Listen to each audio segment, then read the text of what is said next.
like paint doesn't think. We're so often to be like, oh, this paint's doing something weird. I can't know, like paint doesn't think, right? Paint is just a substance, but people think, right? So, you may have a client who started the job as, team Harpeth and they're ready to go and loving life. And then even if we're doing perfect, they get tired because there's still people in their house and it's a big job and they're exhausted and they want people out of their house because they want to be in their robe at 7 a.m. instead of dressed and ready when the painters show up. So there's a humanity side to that. The liquid is still going on the walls. That's just a chemical equation.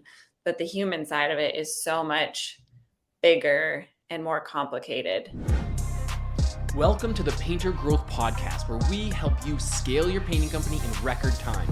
Join us as we explore sales, marketing, hiring, finances, leadership, and more, everything that you need to know to scale and grow your painting business. I hope you enjoy and subscribe.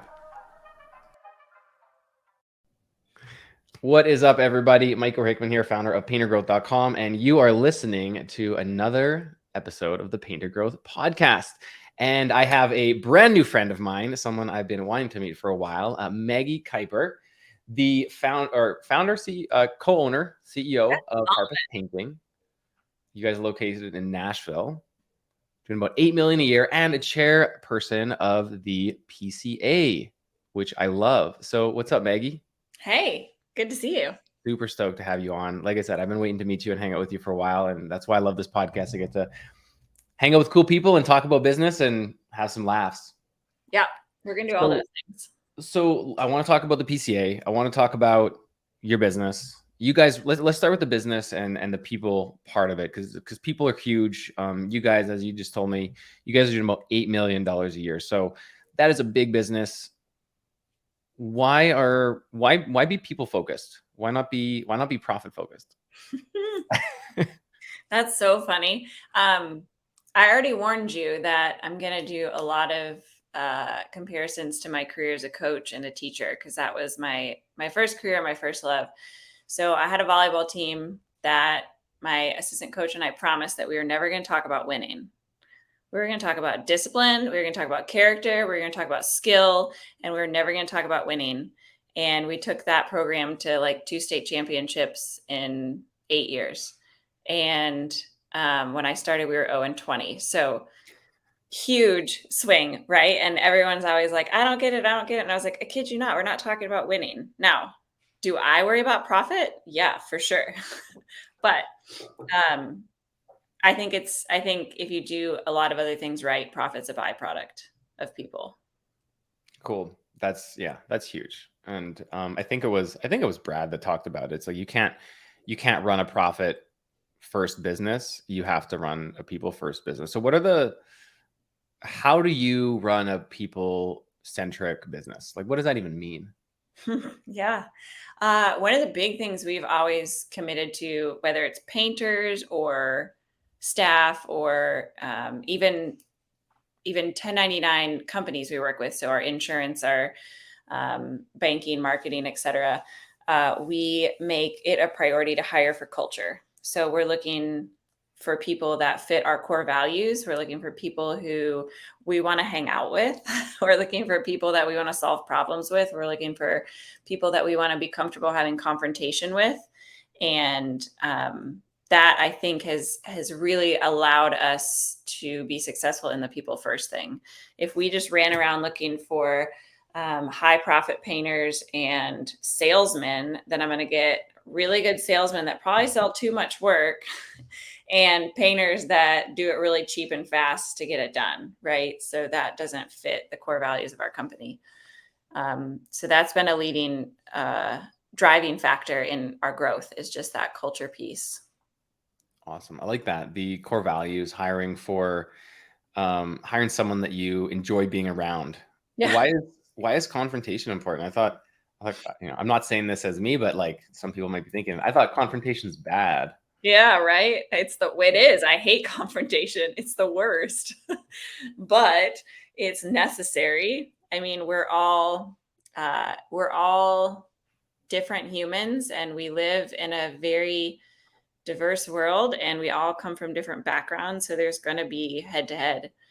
even among friends, even among peers. And so, yeah, confrontations sometimes gross. Some people love it, but not me. And so, therefore, I want that trust, right? The foundation of trust and the foundation of love. And so, my team knows that if I get hard on them, it's actually because I love them and I want the best for them.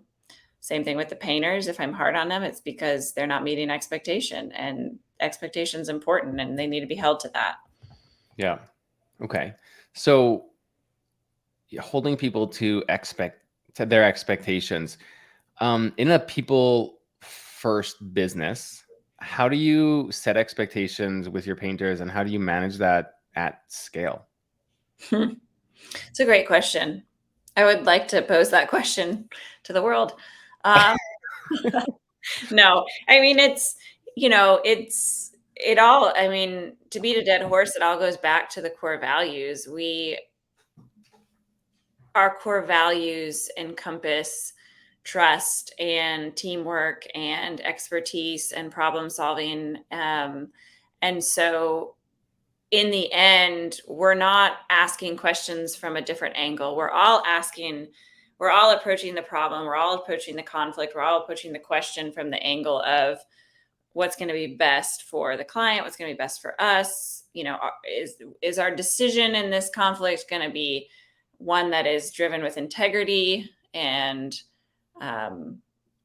just that core concept of we are people first. Just doesn't mean our company, it means our clients too, right?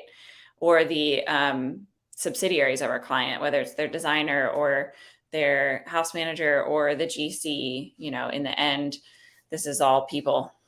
It's messy, right? We're people hiring people, dealing with people, and collecting money from people. It's crazy. Yeah. Nothing ever fits perfectly into the little box that you want it to, or the SOP when you're dealing with people isn't quite as clean as you'd like it to be. Yeah. It's like one of our paint reps, it's my favorite phrase ever. He always tells us, he's like, paint doesn't think. We're so often to be like, oh, this paint's doing something weird. I can't know, like paint doesn't think, right? Paint is just a substance, but people think, right? So, you may have a client who started the job as, team Harpeth, and they're ready to go and loving life. And then even if we're doing perfect, they get tired because there's still people in their house and it's a big job and they're exhausted and they want people out of their house because they want to be in their robe at 7 a.m. instead of dressed and ready when the painters show up. So there's a humanity side to that. The liquid is still going on the walls. That's just a chemical equation. But the human side of it is so much bigger and more complicated. I mean, I think back, oh gosh, we had a client once, repeat client, love her to death, did tons of work for her over the course of years. And then in like July of 2020, she asked us to come back for work. Well, COVID changed her, right? And the whole concept of people in her home. And we were the first people in her home since COVID hit. And my guys showed up and they had masks on and we were ready to go. And she was flipping out on us out of nowhere. Just, why are there so many people here? And I was like, there's 3 painters. So we bought same painters. Like but again, like life had impacted her and life had changed her. And that's not something for us to be, angry about, or to talk about this client behind her back. Like, oh, I can't believe it. She's a human that was impacted by her life circumstances. And we just happened to walk in on that. Yeah. It's not, I'm paraphrasing lots of people here today. It's like Nick Slavic says, it's not good. It's not bad. It just is. And you just have to deal with it. Yeah. We're so inclined as humans my kids do it all the time. They're like, well, is that good or bad? And I'm like, neither. And that's okay. Yeah. It's a false dichotomy that we have to pick one. How old are your kids? 12, 8, and 5. Okay. Quite the spread. Mine are 2 and 4. Oh, yeah, you're in it. Yeah, definitely in the thick of it right now. But we are actually, my 4-year-old is starting to get some of those questions. Is that good or bad? And a lot of whys. And yeah, super fun. But there's a lot of comparisons you can make, like dealing with a 4-year-old and dealing with customers. Right? Like you can't be reactive. You need to just diffuse. And And you'd be curious, like, okay, why are you feeling this way, instead of Yeah. reacting and playing the blame game. But then also being in charge and knowing what's best for them, because our clients don't know what's best for them in regards to paint, at least. Yeah, yeah. Are you sure? I think you can get away with one coat. Just do one coat. Yeah, yeah. Or I think it needs more coats. And you're like, no, it doesn't. It's wet. Yeah, It's wet. yeah, It looks exactly. different when it's wet. So how do you interview for? Do you hire painters who only have experience, or do you hire people without experience? So we're a sub model. But I say I have that a with lot of questions now. Okay, ah, let's keep going. so I say that with an asterisk, because if Mike, if you were gonna come visit Harpeth Painting, which I hope you do, and pop in our job sites or in our office, you would assume the opposite. And so we have worked very hard, again, on the culture, on the human piece, to embrace our painters as if they were family, as if they are part of our team. Mhm. How we pay them and the contract that they sign is simply a legal arrangement. Tennessee is very subcontractor friendly. It's a very common arrangement here. And so I'm by no means sitting on a soapbox and saying it's right for everyone. But our subs are held accountable. They work for us. They communicate. We run super big high end commercial and residential jobs, and the legal arrangement with how we pay their taxes and pay them is not that big of a deal. So what we've tried to do with our subcontractors is, when we onboard a crew, we go through the same interview process with that crew lead as we would a salesperson or an ops director or whatever position we're hiring. So they're brought in and they're interviewed. We bring them in to meet the team. We go visit jobs that they've been on. I mean, we treat it like we're bringing on an employee, because it's exactly what you're saying. I mean, I want to know that I'm getting the quality and the character that is expected. So you're saying you don't just call a sub crew and show up on site and Nope. ask them what they'll charge you? Nope, never.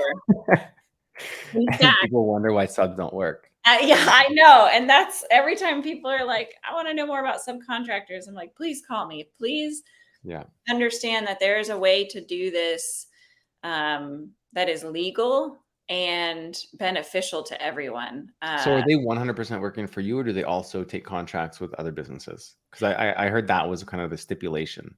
So it depends on the state. We have monthly annual meetings with our lawyer to review subcontractor law in the state, to review our subcontractor policy. He asks us questions to make sure that we're still abiding by what is legal and good. And in our state, it's very much, in Tennessee, it's very much rocks in the boat, right? So how many rocks can you put in the boat before you sink it? And so working for us full time currently in Tennessee is not really a rock in the boat.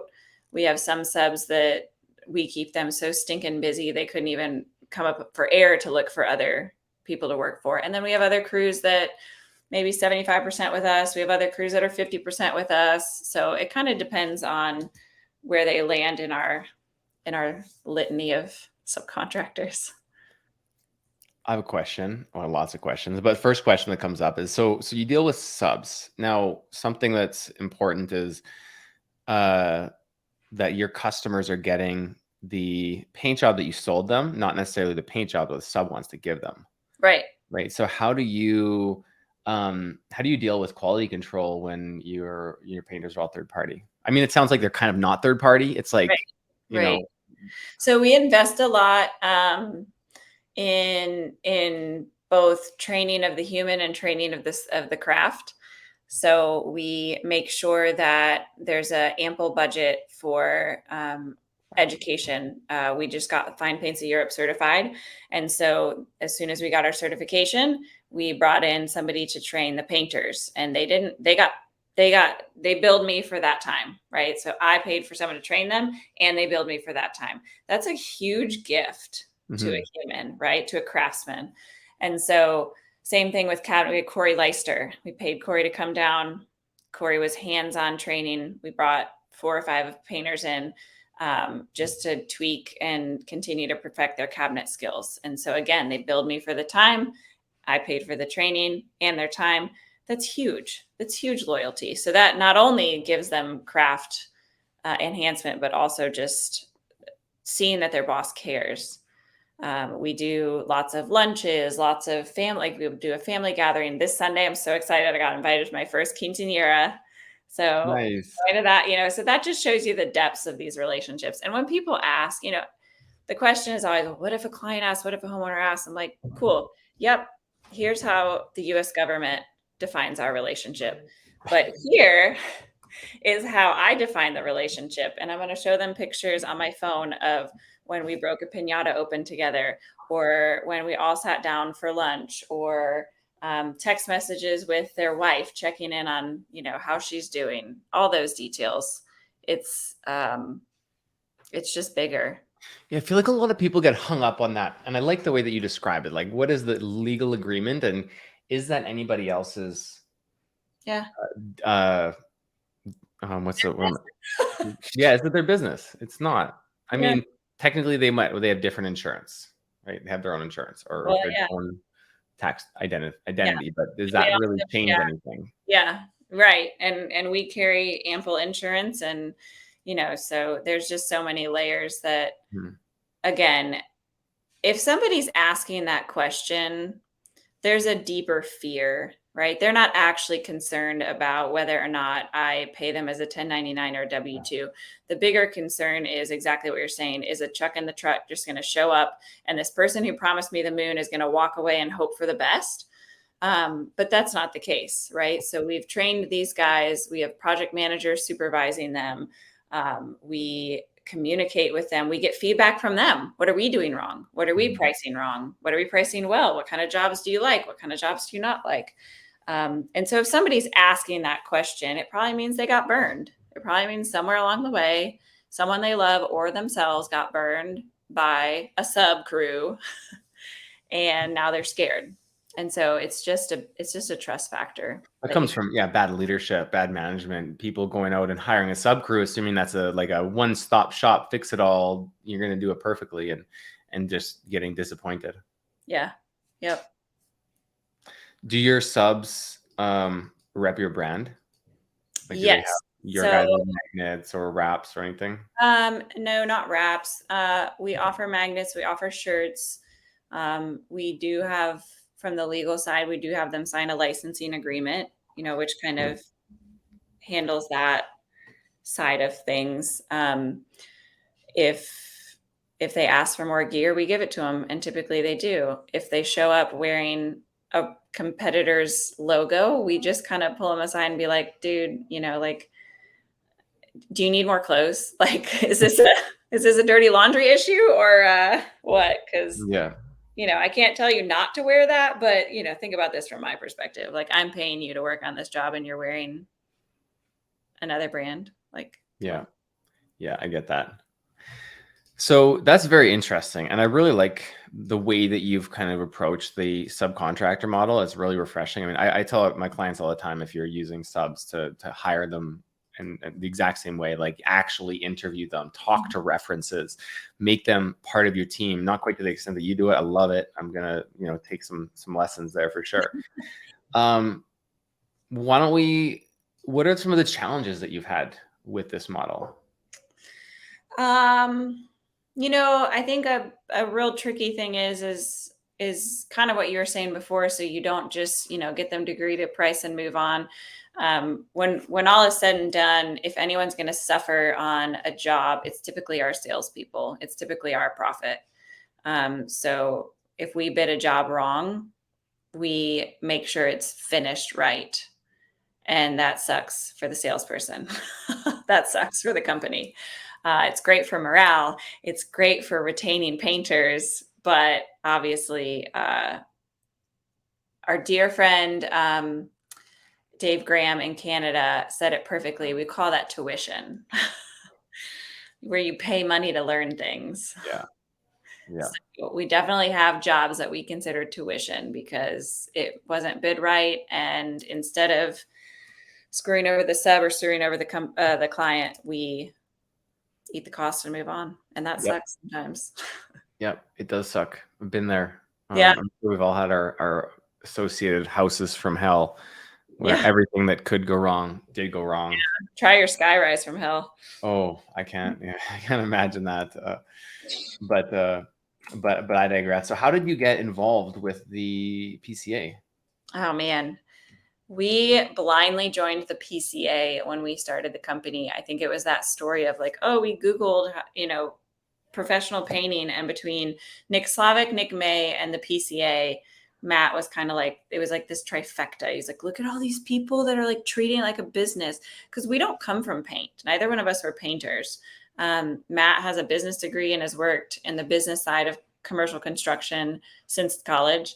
As I mentioned, I have a background in higher ed and coaching, and that has nothing to do with construction and paint. A lot to do with leadership and people. And so we bring a different angle, which is the angle that we're starting a business. So when we started and found all these people who were actually talking about the business side of it, we were like, this is amazing. And so, What gosh, year was that? 2017, I think we started. Okay. So yeah, Like 6 years ago. 7 years ago. Yeah. So 16, 17. yeah, Yeah. 6 or 7. Okay, cool. Something like that. 7 years. Um, so yeah, we just joined the PCA because we thought that's what you're supposed to do when you start a painting company. Yeah, And then we went to Expo and we were like, oh, wow, look at all these people and all these things to learn. And then we just have dove in since, to the yeah, community, to the resources, to the people. There are so many amazing humans that we have literally cold called in the PCA and either asked for help or got on an airplane and went to visit them to learn about their company, because that makes us better. And every single one of them was like, heck yeah, come on. Like, yeah. what can I do for you? So, how do you feel about? I mean, I don't know the right way to ask this question, so I'll Just just ask ask it. it. If not, how do you feel about the way Nick is directing the PCA? Oh, Or Nick's the worst. We're all gonna just fall apart and tumble, and the whole okay, organization. that's what I'm saying. Someone finally said it. Yeah, yeah, yeah.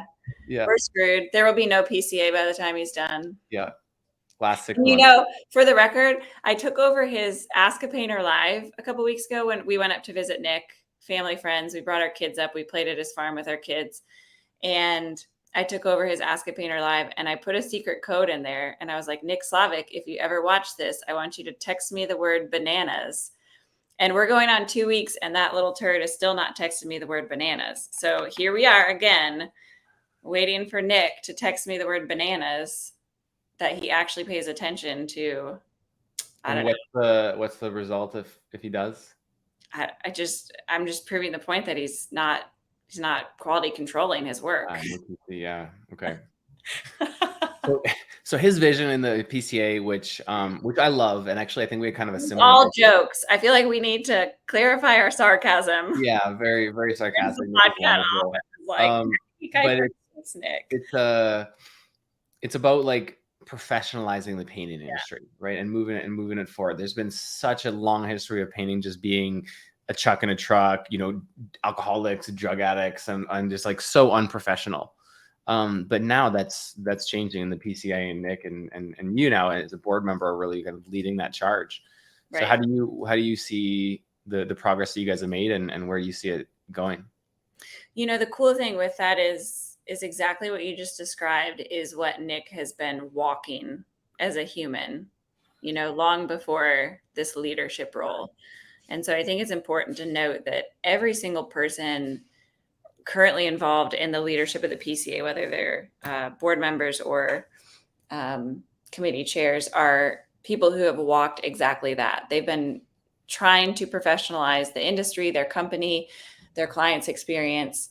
And so that in and of itself is, I think, unique. It's not a bunch of talking heads with no experience deciding we should do something this way. So yeah, I mean, there's a rawness. I mean, the conversations we've been having recently in the PCA in regards to content and events and what we're bringing to people is really having our ear to the ground, like what are the needs? What are the hard things? What are the stresses? How can we support the contractors? And that's just what other industry has that? Like, I don't know that the National Roofing People or whatever they call themselves are hosting an event for the wellness and the mental health of their contractors, like PCA is working on organizing. You know, like, come on, like, this Yeah. is amazing. They're listening. Yeah. Yeah. No, that's crazy. I mean, it's going to the direction that it needs to be. I don't know if it's too soon or too late, but it feels like it's just the right time. Hmm. Yeah. Yeah. I So agree. how did you get involved with the PCA on the next level? How did that end up happening? Um, you know, we really just continue to connect with people. And so my background is in education. And so as I started to realize that the PCA has such a goal of serving the education side of the business and the paint contractors, it really piqued my interest. And I don't know who volunteered me to be on the Expo Education Committee last year, but somebody did. And I just dove in so deep because my love and passion in my first career was learning and pedagogy and curriculum and content. So for someone to say, here, take what you're doing every day and let's create content and curriculum for the people in your industry, I was like, yes, please. This is so life giving. That's pretty cool. And what have you noticed since being on the board of the PCA? I mean, in terms of like your business or the impact that you're having with others. Yeah, I realize how many entrepreneurs, how many business owners think that they're on an island and they think Mhm. that they're all alone. And the moment you say something like, oh, I struggle with this, or oh, this is hard, or oh, this has been keeping me up at night, there's like 100 people that come out of the woodwork. They're like, me too. I thought I'm just amazed over the last few months, as many people as I've talked to, and I'm sure you hear it too, is just being at the top is lonely. And I'm so privileged to do this with my husband. And so it doesn't quite feel as lonely, but it is, because there's times even when I'm sitting in the room next to my business partner that the struggles and the fears and the insecurities and all the things that I feel that aren't so positive, I still feel alone in them. Even when I'm sitting next to my spouse and business partner, like it's Yeah. crazy. I But if mean, we all just spoke up a little more, even in that situation, you don't always want to talk to even if your spouse is your business partner, I'm sure you don't always want to talk about business. boundaries, Yeah. Yeah. 100%. boundaries. Yeah. And that's so true. So many people just think that they're alone and the only one going through these challenges. I'm the only one with hiring issues. I'm the only one who can't find jobs. I'm the only one who can't bid properly. Like so many issues, but it's like you would be surprised at how many people are having these exact same issues, like Yep. exact same day as you. Yeah. It doesn't matter how big or how small you are, Yeah. whether that's revenue or age or profit. Some people have a ton of revenue, not a lot of profit. It's just whatever, however you define size, it doesn't matter. We're all still on this entrepreneurship journey, which is kind of a lot. I mean, I would say you're on the journey as long as you're open to continuing to learn, right? There's a lot of business owners who shut off to new ways of doing things. And I think when you stop learning, that's even if you're running a business, you kind of stop being an entrepreneur at that point. Yeah. Good call. Yeah. I don't know. Yeah. So, and this doesn't mean, I'm not meaning this to be a PCA plug, but just like how is the PCA supporting contractors today? And like, how can people get involved if they want to? Joining the PCA is one of those ROIs. It's like when we hired our operations director. So we hired an operations director in, oh gosh, April of this year. And you hire a salesperson, you're like, woohoo, he's going to pay for himself, right? You hire a project manager, woohoo, they're going to, manage this project to profit. There's like this immediate ROI. Mm-hmm. And we hired this ops director, and I was like, I mean, I know he's going to make things better, but like, does that move the needle enough to pay for it? Because ops directors are not, like peon hires. And so I think joining the PCA was a similar thing. Can I pinpoint exactly where the money that we spent going to Expo paid for itself within the next calendar year? I mean, probably if I dug into it, because we learned so many things at Expo. But in the end, it's this undefinable ROI of resources and endless community and events. They're putting a ton of initiative and focus into our upcoming events with commercial conference, women in paint conference, the expo next year, and then there's so many more ideas that they have, for education and training and bringing people together in community.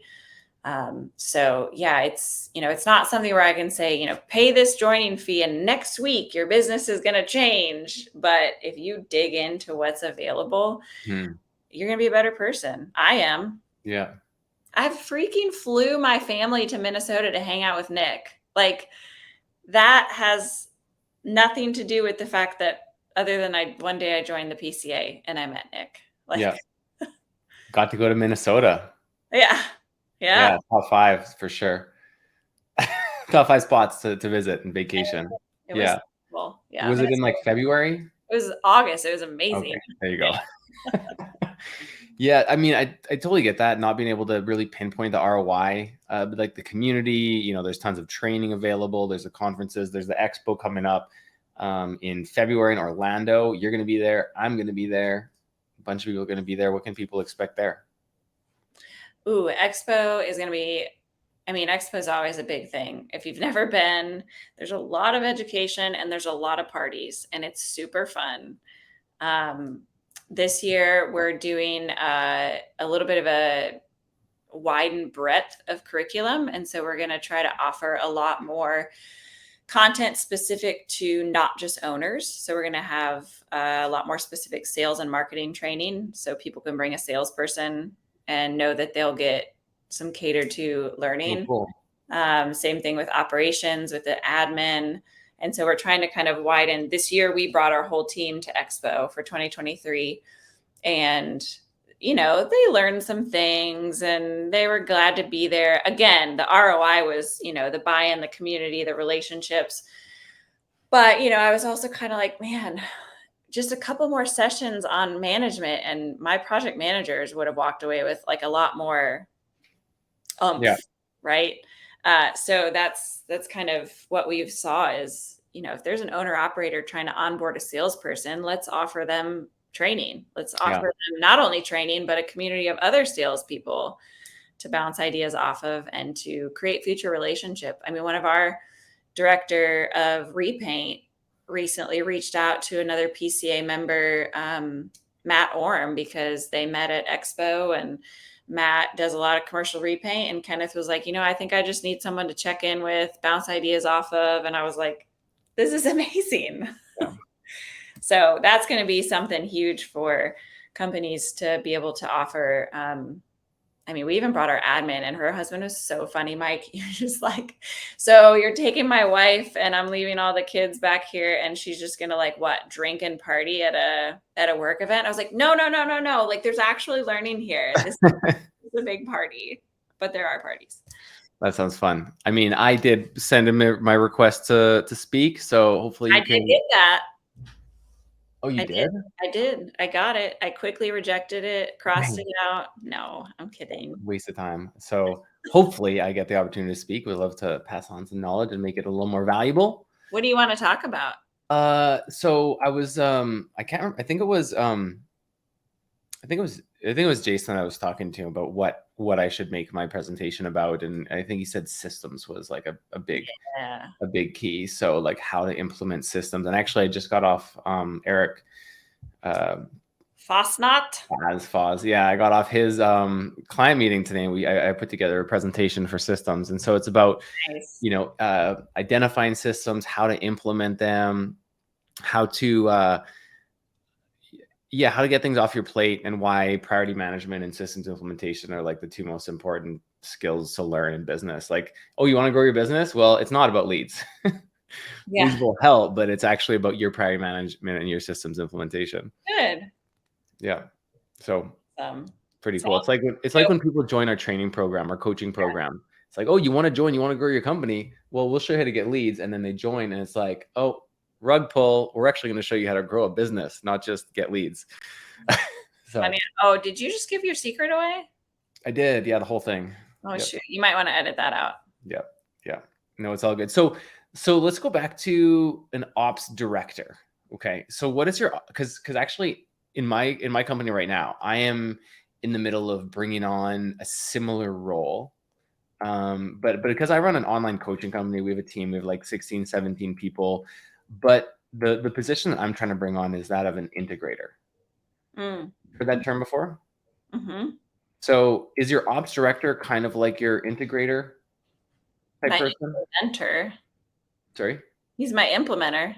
Implementer. Yeah. Implementer, integrator. You have the idea. It's like, hey, can you go make this idea happen? It's so funny because so I meet with him weekly. So I serve as CEO. We have ops direct. We have a leadership team with our ops director, and then we have a director of new construction and a director of repaint. Atypical for the industry because remember, I don't come from the industry, so I ask hard questions that no one can answer. So my first question was like, why are we breaking this up residential and commercial? And they're like, well, because the jobs run differently. And I'm like, cool, because a res repaint looks just like a commercial repaint to me.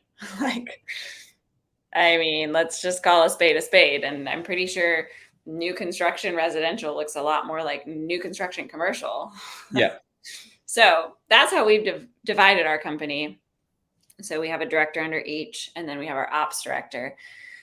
So I meet with the ops director weekly. And just yesterday, we were talking about we want to create a video for onboarding our subcontractors. So a video that they can watch that's dubbed in Spanish and gives them like a true look into the culture of our company.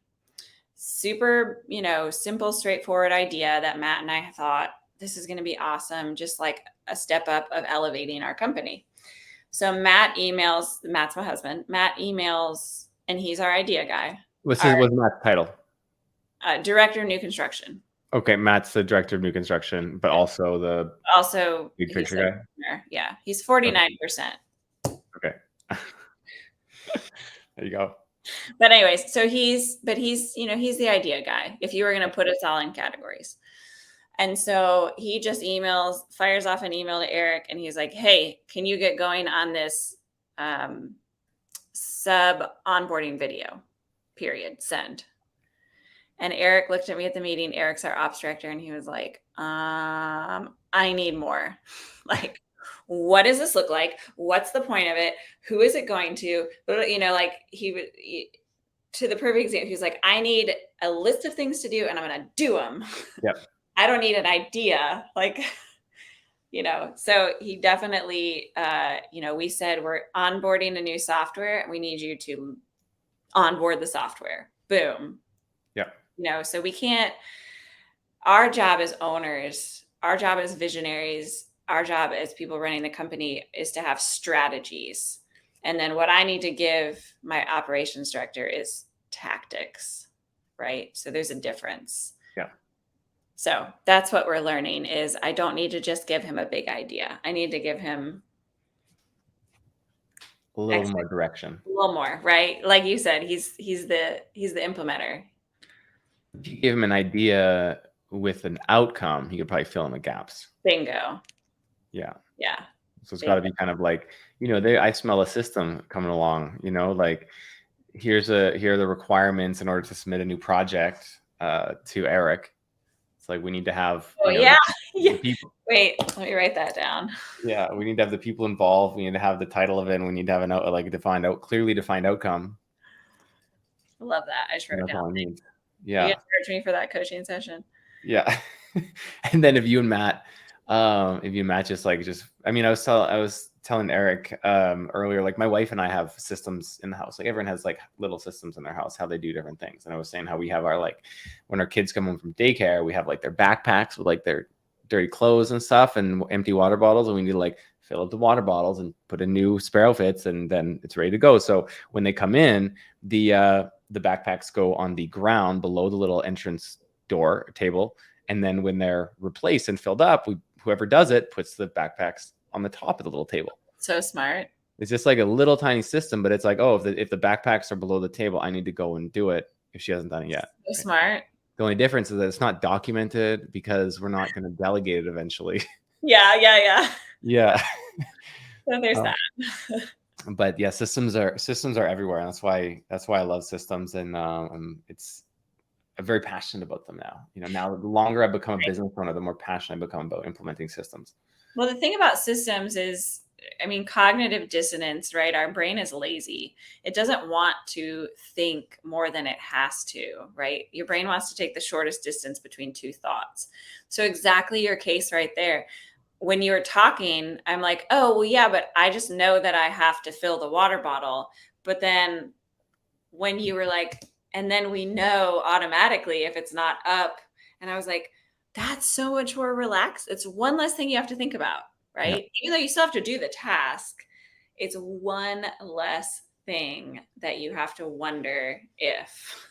Mm-hmm. Another system that I kind of an explanation of how simple a system can be, even for an owner operator or someone who like is, doesn't have people to delegate to. So over the last, a couple of years, I've been running our coaching program. We do a weekly onboarding call. And when I used to run it, we would have anywhere from like, 1 to 5, painters on this call. And I would go through I would have an agenda in my head, and I would just like make sure that I hit all the points. Like, hey, I got them in the training area. I got them in the community. I got them, I did my little welcome spiel, and I got them like amped up, and I was like doing all these things in my head, and I was always exhausted, even though it was a 30-minute call. So I decided to write down a list of all of the things that I want to cover on that call. And so every time I went on this call, even though I did 100 of them, I got on a call, opened up my list, boom, boom, boom, boom, finished the call, same time, but way less mental energy. Yeah. Because I just followed a list instead of trying to like rack my brain for everything that I should be doing. Mm-hmm. It's brilliant. It's not that brilliant. It's just it's like a checklist, but but that's how that people overcomplicate the idea of implementing systems in the business. Like, oh, I need a library, and I need to do this, I need a software. You don't. Yeah. We read, gosh, I don't even remember what the book was. It's somewhere on a bookshelf somewhere. We have so many books, but people get exactly that. They get paralyzed with how to teach a system or how to put a system into a way to share it with whoever you're delegating it to. And this book, and it helped. This is a game changer for us because, our story is we grew really quickly. And so by the time we were hiring people, we had bootstrapped so much of this business that systems were like a joke. Like they were there, but they were here. And we were like, how in the world do I sit down and put all this into a digestible format when I got the most amazing project manager that wants to start like next week? Like I can't do this. And so this book said to just record everything on Loom or screen share or screen grab or whatever app. And so sure enough, like I would just make 10-minute videos of me recording myself, whether it was putting a work order together or a bid together or where I went to find files or something. And we just had like a library of just filming myself on a screen doing it. And I was like, that's the simplest way to not worry about teaching it to someone. Just let someone watch the video. And then the video is there that they can reference it over and over and over again. So you're not having to reteach. But that's a super quick and easy and dirty way to at least get something going. Yeah. And if you have like someone who will take that video and make it into a step-by-step process for you. Right. No, I didn't even have that. I was just like, here's some videos. Well, do you now? Do we now? Yes. Now we do. Yes. Yeah. It's so easy. You just record yourself doing it, and actually in person. So we were talking about this today. If you're trying to create a process for, say, you're opening up a residential job, right? So you're starting a job, you're meeting the customer, you're setting expectations, you're doing a walkthrough, you're doing a color swatch or whatever you end up doing on day one. How do you do that, and how do you create a process for it? Right. And so the easiest way to do it is literally just like throw your phone recorder in your pocket and go do it as good as you can do it. Yeah. and then get home and write it down. Yeah. Yeah, exactly. Don't overthink it. You don't Yeah. have to sit down and write the novel from scratch. You've already written the novel. You just have to, yeah, or you're already living out the novel, I Yeah, guess. well, like if you sit down at your computer and it's like, okay, I'm going to write out the process for how to start a residential job. And you sit and you look at a document, a blank document, and you're like, okay, what is the first thing that I do? And then it's like, well, Ask why are you doing it that ChatGPT way? is the first thing you do. What was it? Sorry. You ask ChatGPT, how to Yeah. start a residential job. Oh man. Yeah, I've done that a time or two. It works sometimes. Sometimes, yeah, hit and miss. It'll get better. The crazy thing about AI is that it's currently the worst that it will ever be in our lives.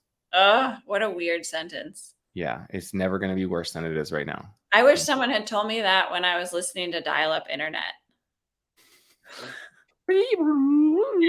Yeah, absolutely. So, okay, we covered so I want to go back quickly to that ops director because that's an important role. What was so you have your director of new construction, you have your director of repaint, you have your production managers, you have your crews, you have your crew leads, you have your estimators, you have your marketers. What is the role that you want your ops director to take, and like who are his direct reports? So our project managers report to the ops director. How Um, many project managers? we have 3.5. Okay. And then do you also use uh like a foreman type Yeah. role? Like do you have sub crews that like do their own job site management as well? Yes. Yep. Yep. So our sub crews have foremans built into them. Um, so our ops director, his main role is to ensure efficient production, and that, funny enough, encompasses every ounce of our company, right? Because what happens when a new lead, what happens when we intake a new lead, actually, believe it or not, has an impact on the production, right? But the expectations and the tone and all the things that are set at ground zero all impact the final check that's written and the final handshake and the final review. And so, funny enough, it really spans the whole gamut. But I'd say 80% of his work is spent worried about the contract is signed to paycheck is written, Hmm. check is written. And what types of benefits have you noticed in terms of like your responsibilities since bringing him on? So one of the things he comes from outside the industry. He was in the print industry, which is a pretty neat perspective. We've got a lot of people who have been in the industry for a while, and then a few of us who haven't. And so he's one that hasn't. And so again, he asks hard questions, and honestly, he has a lot higher expectations for the systems that we could have, because he comes from print is systematized. I mean, Mhm. you can't screw up print, right? So, yeah, so he basically he brings a lot of automation. He's only been with us for a few months, and I think that's one of the big things, that he just brings this mindset of like, oh, we can automate that. Like, oh, we can send a weekly reminder to our subcontractors to submit their hours. We'll just automate that email. And then he's built a internal website just for our team. So not like a public website, just a Google intranet website where people can access all the key documents that they need to go looking for, where our subs can go to submit that. Like, everything has become this brilliant, between the Zaps and the Google and the whatever. He's automated all these things. So now, instead of me collecting text messages and emails and random things to run payroll, I go to this one spreadsheet where the painters have gone to upload everything, because they get an automated weekly email reminder. I'm like, oh, fancy that. Because I was like busting out every week, like writing the painter's name down, and did I pay them how many, like, it Yeah. was. So yeah, it's been great. It's amazing what you can do with some Zaps and some Google. Yeah, and I mean, no, I don't even think any company is too small to utilize those types of systems. When you say No. Zaps, you're referring to Zapier, which is zapier.com. You can like use that to connect any software to any software. Like when this happens, make that happen. And it's a Yeah. wonderful tool. Yeah. Very Yep. cool. Yeah. So it's saved, again, going back to the whole systems thing, it just saves mental energy. So when I used to have to think, did everyone get paid? Did everyone get paid the right amount? Did I forget somebody? It's all now in like a super easy one place spreadsheet. Well, I mean, also, even if he wasn't doing that, even if it wasn't automated, it would still be his responsibility. Yeah. Yeah. Yeah. So it'd be off your mental bandwidth anyway. Right. So you freed up a bunch of your time. What do you? I mean, it's just the beaches and margaritas now. Uh, Tennis courts and margarita on a good day. Yeah. Yeah. You pegged me for the margarita. Um, no, I mean, it's so one of the things that is super important for us is this business was always meant to be a freedom machine for our family. And if you've ever heard me talk, you've heard me say that no matter the size of our company, Matt and I have maintained a pretty similar salary now as we did when we were a quarter of the size we are now. And so these hires and this growth for us has been to reach the goal of I want to be able to be home when my kids are. Mike, this is actually my family time that I'm giving up for you right now. Well, I appreciate it. But point being, like, we have made it a very strategic decision that we're going to hire and we're going to grow and we're going to spend money within our company so that we can be present for our kids, so that we can, have the opportunities to go to their school events or to, take them to their after school activities. And it's not a perfect system. There's nights like tonight I'm working. Last week I worked late one night. I mean, there's things that happen for sure, but that has been our big driving factor with these hires. And we want the same for these hires. We're not creating a company where we get to work 30 to 40 hours, but our ops director is working 80. That's not what I'm saying. Yeah. Just saying that we really want to make sure that everybody's balanced. Hmm. Yeah. I mean, that's a, when you grow a business, I mean, going back to people focused, right? When you grow a business, if you just go profit focused, then things are going to get left behind and it's not ultimately going to drive the most profit at the end of the day. But if you're people focused and you look to be a good employer, meaning that your team are taken care of and they have good experiences and they enjoy work and they're compensated well, I mean, then you're having people show up for work who want to be there. Yeah. Yeah. I mean, I just had a call with one of our estimators this week, and he is struggling. He's selling a lot of work, and it's a lot of complicated work. And he's feeling, overwhelmed with the bits and pieces of, this job.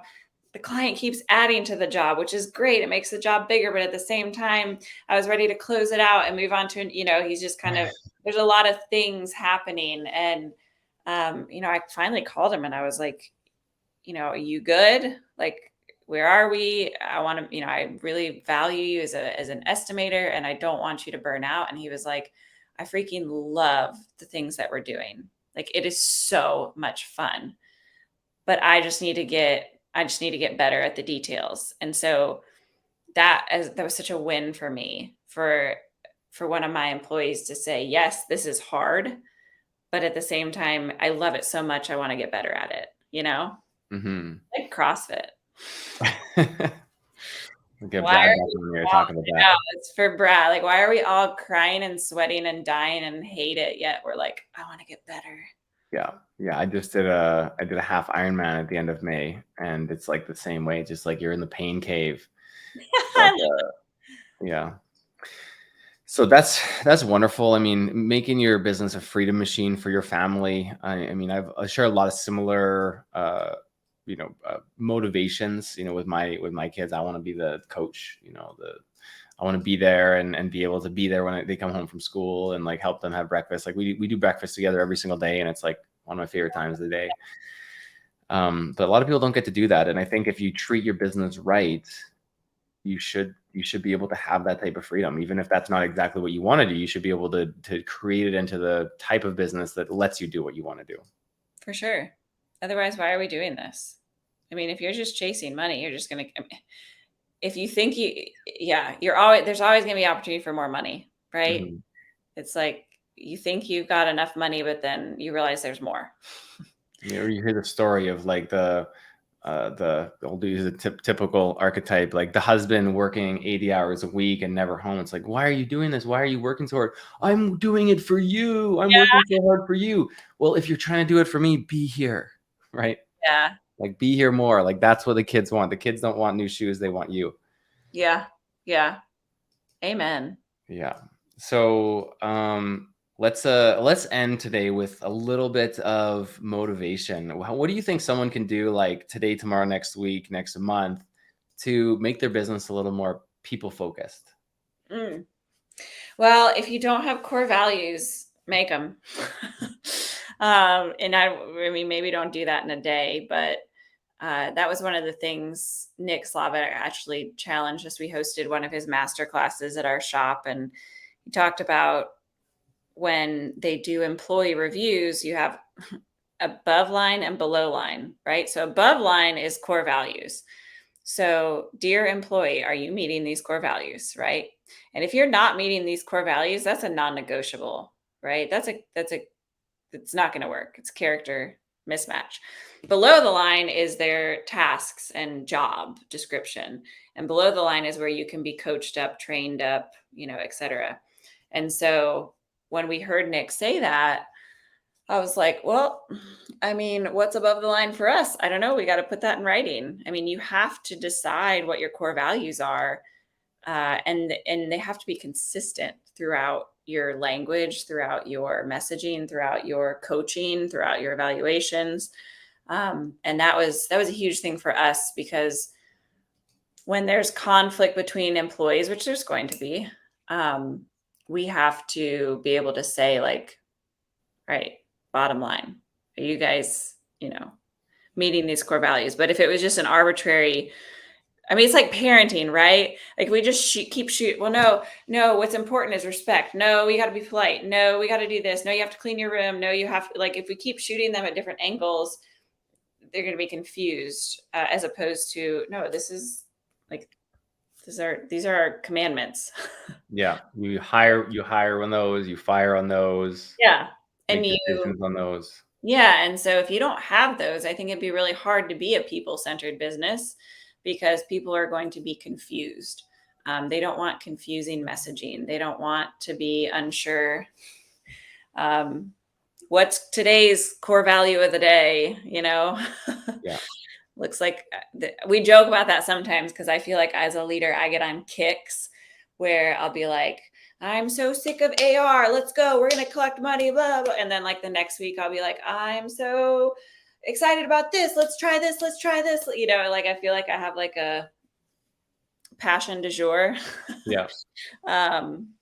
You cannot have a core value du jour. That does not work. Mm-hmm. Yeah, you can have a passion, a target, a task, a responsibility to do, but they should all be in line with your core values. Yeah. I was at our mastermind a couple of weeks ago. One of the people at the mastermind, we're talking about like sales and how do you close jobs and the tips and tricks and tactics and stuff like that. And discounting came up, right, as it often does in sales. And so he said, like, what do you think about raising your price 10% and then discounting it and telling the customer that it was a discount? And then a couple people like, oh yeah, that's the thing. And I was like, okay, guys, like now we're getting into the values discussion. Mm-hmm. And like, it might not seem like a big idea to you to do that, but what if the customer found out that that's what you did? Or what if you're training a salesperson and they do that, and then all of a sudden they start doing that to you? Or what if your painters start doing that on their pay stubs or on their hours requests? Right. And is it still okay? So you need to operate in absolute utmost, ethical transparency. And yeah, I was like, I shut that down real quick. I was like, no, we can't start going down that path, because it's like an ethics violation. Yeah. You can give 10% off. We can have a conversation about whether or not you should do that, but you don't mark it off just to take it down. Exactly. I think my Well, mom would have called that a white lie. I mean, yeah, I would probably, I would even go a little further than that, but as from you guys from the South, I don't know. I don't know about you fully, but so far, Technically, my mom's from Wisconsin, so I probably you told wouldn't say that at all. her. I know. Whoopsies. She was like, "Go Packers." Yeah, go Pack, go. Yeah. You know, well, it has been wonderful getting to know you, and so stoked to meet you in end of February, if not sooner. We're Yeah. gonna be spending another week with the bring the family down, gonna do Oh, so Orlando, you can do Disney? Disney, hang out with Tanner. He's gonna bring his kids, so would love to hang out and hit some rides with you. Let's do it. Okay, thanks again, Maggie. And if anyone wants to check out the PCA, pcapainted.org. That's a link. Yeah. Okay, wicked. PCApainted.org. Awesome. Thanks, Maggie. Thanks for listening to the Painter Growth Podcast. If you want to grow your painting business, go to www.paintergrowth.com or click on the top link in the description. Talk soon.